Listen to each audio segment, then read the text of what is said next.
President Trump made a shocking statement at the NATO summit yesterday, one that has the ability to completely undermine the authority of one of the most powerful people in his organization and at the same time send markets into chaos. Let's take a look at what he said and the reasons behind it. I know within 3 or 4 people. It goes out pretty soon, fortunately, because I think he's terrible. And President Trump is referring to none other than Fed Chair Jerome Powell, who, keep in mind, that Trump appointed during his first term. Now, many people think this is about interest rate policy, but it's really about the economy. Because if you look back to Trump's first term, well, what we found out is that he inherited an economy that was at the beginning of an expansion. And the Fed did raise rates. They did quantitative tightening. And despite all of the best efforts from the Fed to cool things off, it didn't stop the economy from expanding. This time around, President Trump faces an entire different economic situation. He inherited a slowing economy from President Biden, and at the same time, the Fed wants to keep interest rate policy tight.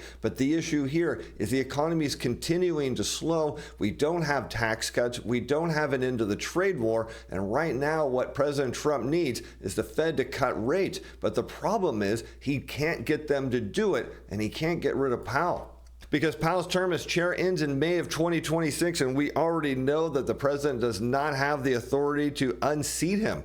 The president said earlier this month that he was considering successors for Powell, and they would come out very soon. And what this has the ability to do is completely undermine the authority of Fed Chair Powell. Now, keep in mind, markets all around the world look to the Fed chief in terms of what's going on in the U.S. economy and the direction for monetary policy. So if we all of a sudden had someone else that was a shadow Fed chief that was the heir apparent, the question then is, who would the market start listening to and what would be the reaction? And this is one of the problems we're facing right now because, again, the economy continues to slow. Many people thought that the trade war would be over by now, but it's not. And that's an issue because we just heard from FedEx who's saying, look, the economy isn't getting better. In fact, based on what we're seeing from our shipments over from China, that if things don't change and soon, it's going to get much worse. And we're starting to hear from more companies because the issue that's at hand is they're all faced with an ultimate decision. If the economy doesn't start turning around,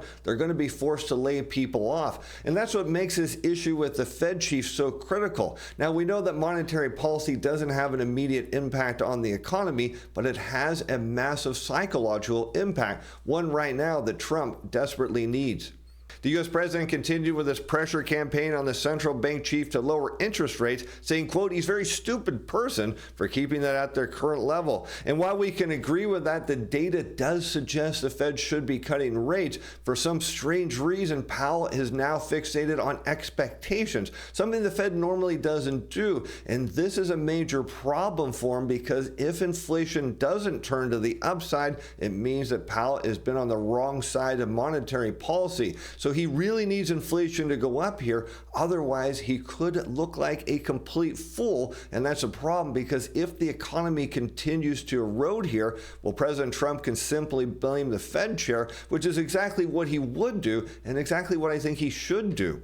Trump has lashed out at the Fed's position to hold rates steady, arguing for cuts and saying the central bank is keeping borrowing costs for the U.S. government high. But it's not the Fed's role to keep borrowing costs for a government low, because if that was the case, then every central banker would just put rates at zero. And this is part of the problem the Trump administration is facing because interest payments on the national debt have risen significantly. And if the Fed could cut rates, it would absorb some of the costs of the projected deficits that are coming in the years to come. But the real issue here, it's about the impact of rate cuts, and we know they don't have an immediate one, because if you look at the state of the economy and we were to cut rates, it's not going to cause businesses to start expanding because they're already dealing with massive amounts of inventory from front running the tariffs.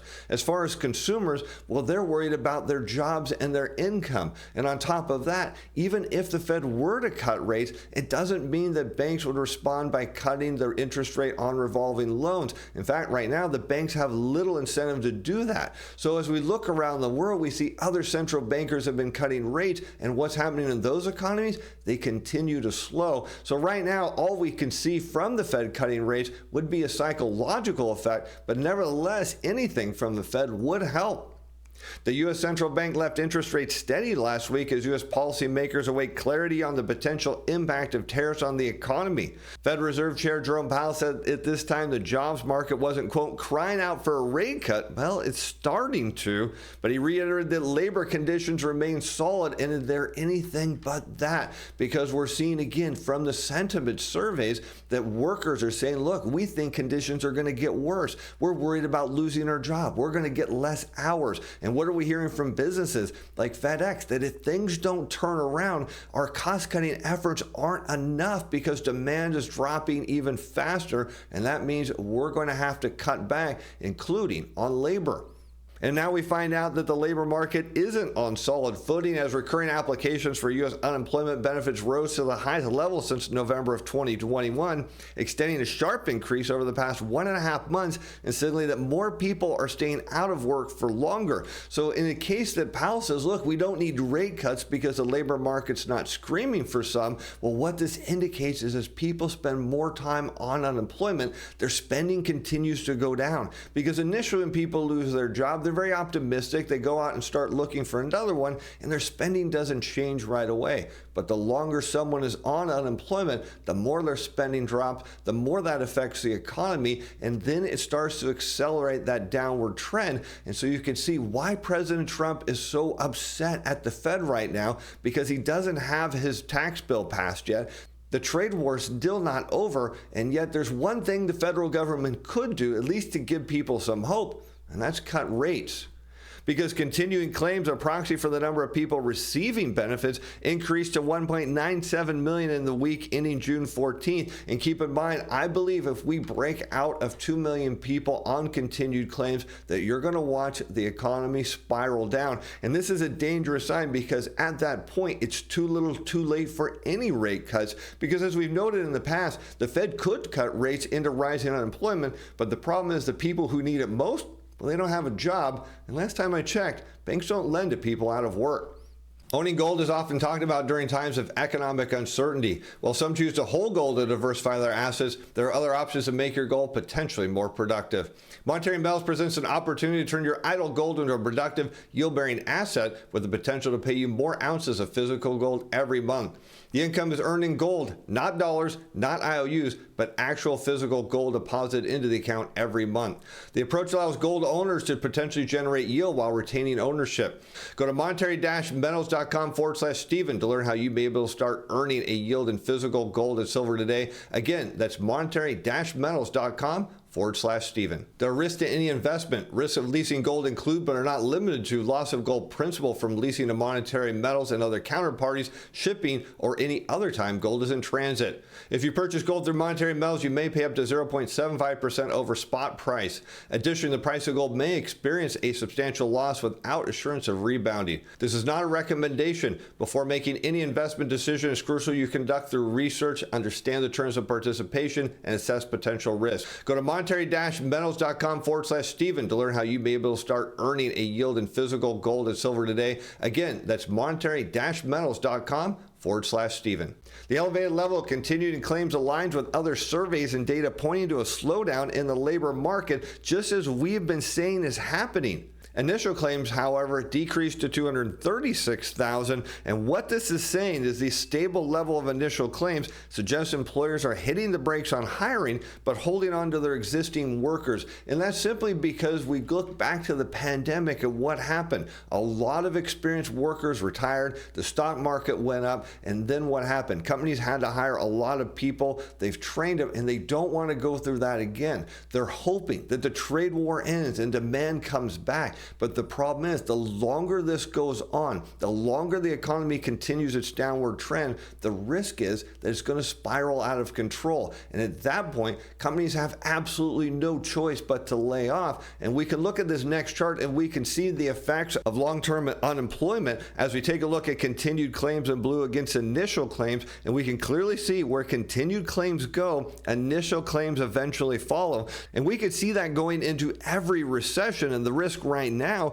is we've been hearing experts say that continued claims had peaked and we're going to start coming down. We said it doesn't appear that's the case. Now they're starting to nudge higher. And again, the risk is the initial claims are going to spiral higher. And at that point, it doesn't matter if the Fed goes to zero. So you can understand Trump's urgency here, why he's panicking, because he doesn't have answers for everything yet. And as we've talked about, when if you're going into a trade war, you need to put money in people's pockets. Why they didn't do this before the tax bill was passed, I'm not sure. But the risk is the longer it takes Congress to pass this bill, the hope that it's going to get passed starts to go away.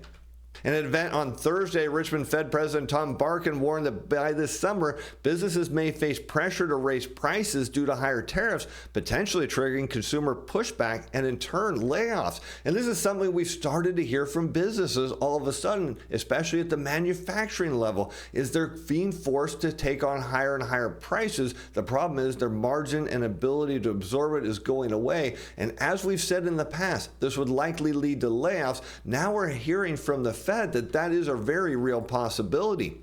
And if businesses lose volume when they raise prices, which so far is exactly what's happening, they will need to reduce costs. And this is the case that we've been making on this show, is that as demand goes down, businesses lose their ability to absorb that margin, and they have no choice but to further cut expenses. This is exactly what FedEx said on Tuesday during their earnings, is look, we're cutting expenses, but demand is dropping at a faster rate. Now, they didn't come out and say, look, we're going to have to start idling airplanes and cutting jobs.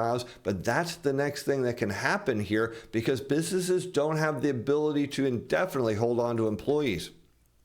And if they lose margin because they're unable to raise prices, which so far they're not able to, they would need to reduce costs. Either way, cost reduction would likely mean headcount reduction, suggesting that the current low hiring, low firing environment might come under threat. And so we look back to Powell and says, look, the labor market's not screaming for a rate cut. But the problem is, if the labor market is screaming for a rate cut, guess what that means? That the Fed is too late, which is exactly what Trump's been saying this entire time. Powell, you're too late. You need to be cutting rates. So you can see by coming out and telling the world that he's potentially interviewing or thinks he's going to bring on one of 3 or 4 other people, he's deliberately trying to undermine Powell's authority and pressure him into cutting rates.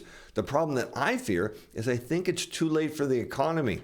And here you can see the effects of rising prices in unemployment, because as prices go up and consumers can't participate because their wages aren't growing, well, that leads to people hitting the unemployment line and getting stuck there. And we can see this relationship going into every recession, and this is not lost on the Trump administration at all. Now, we could look at inflation and say, well, it's been coming down. The problem is it's not coming down fast enough, and despite the fact that it has been dropping, it has not impacted the labor market. We haven't seen demand turn around here, and this is the risk that President Trump is facing. He inherited a slowing economy, and the problem is, due to the size of the U.S. economy, once it's on a trajectory, it's not easy to turn around. And if he thinks a couple rate cuts are going to help, well, if we look around the world again at other central banks and the global economy, what we find out is rate cuts really aren't doing anything. But yes, companies are likely to start cutting employees when profits hit the negative number. And we can see that throughout history. We can go back to the late 1980s. We can go back to the early 2000s, even going in the global financial crisis. And right before the pandemic, we see corporate profits after tax in red. They turn negative. And companies, again, they start cutting employees. They have absolutely no choice here. And due to the tariffs, and this is, again, something we warned about, because tariffs are a tax and businesses can't pass this tax on to their employees in terms of higher wages. They can't bank the money for a rainy day. And so as profits go negative, as they absorb the tariffs, the risk is, again, we go right back to what FedEx said, is we can't cut costs fast enough, which means you're going to have to cut employees. And that's why we see the relationship of continued claims, still shown in blue, heading higher every time corporate profits start to turn negative. And we can see further evidence the economy is slowing down. As we take a look at Winnebago, they slashed guidance as the RV slump deepened. Growing macroeconomic uncertainty led to a notable downshift in RV activity from consumers and dealers as the third quarter progressed. These challenges are likely to continue through the remainder of the calendar year, and we as an industry are lowering our forecast for wholesale RV shipments. Now, the problem is if inventory doesn't move and starts building up on shelves, what don't you need is people to create inventory. And this is one of the real issues here. So we look again, FedEx saying that shipments from China have slowed down. Well, what does that mean for the factories in China? It means they're slowing down. And what Winnebago is saying, look, demand for our products is going down. They're not moving off of dealership floors. And look what that means for the labor market, as more people are going to be at risk of losing their jobs. Let's take a look at continued claims again in blue, now overlaid against manufacturers' new orders of durable goods. And this doesn't happen every time, but we can frequently see when there's a deceleration in durable goods and ultimately a contraction when they fall below that horizontal black line, that it puts people on the unemployment line. And again, we can go back to every cycle and see that effect right at the end of the cycle. But again, it doesn't always lead to layoffs, but the problem is when it does, and we can see that effect right around 2022, new orders were down. They hit a contraction. And what did that mean? The labor market saw people lose their jobs. But here's the really interesting part. Despite the fact there was all this increase in demand from front-running tariffs, it did not lead to a substantial increase in hiring. And for good reason, because employers and manufacturers realized this was very transitory. So all they did was give out more hours, knowing that they were going to cut those hours as soon as demand drops. And so this is the issue here. As more and more businesses see demand go down, it means that their need for labor is going to go with it.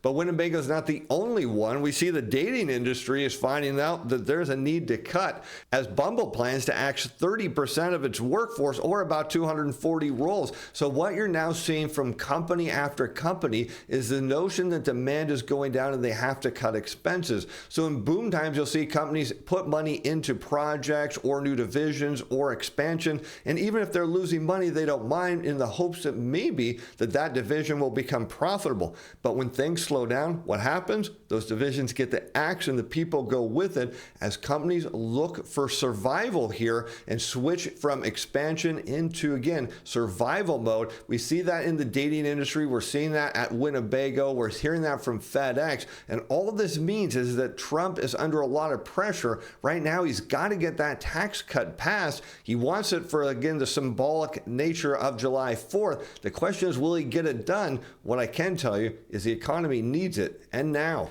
And Trump pivots to tax cuts to combat voters' economic anxiety. And one thing we do know, as people get more anxious about their finances, they spend less and less. And as they spend less, and again, the consumer is 70% of the U.S. economy, that backfeeds all across the economy and leads to more people seeing their hours cut and their job lost. And again, at some point, it starts to spiral right out of control.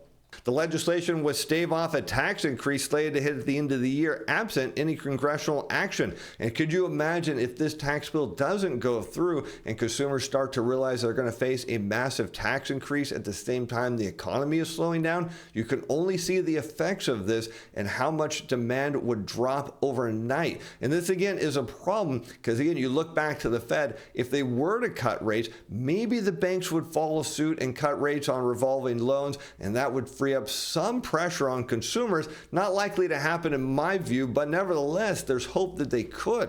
And this increases the risk that Powell will become a lame duck in his final months as Fed chair, and with it, the risk of an earlier interest rate cut. But the real risk is the markets would not know who the Fed chief is. Would it be the actual Fed chief, or would it be someone like Christopher Waller, who comes out right after the Fed meeting and says, look, I think we should cut rates in July. And when the market starts to get uncertain and businesses start to get uncertain, it doesn't provide confidence in the economy. What it does is it continues to accelerate things to the downside. So now, as we come back to the beginning of the show, as President Trump came out and said, look, I think I've got 3 or 4 people that could replace Powell. And while it may make sense to bring rates down to help the economy, what he's doing, unfortunately, is undermining one of the most powerful organizations in his government, one that the markets and the world pays a lot of attention to. And if he does that, he runs the complete risk of accelerating the economy to the downside rather than trying to bottom it and turn things around.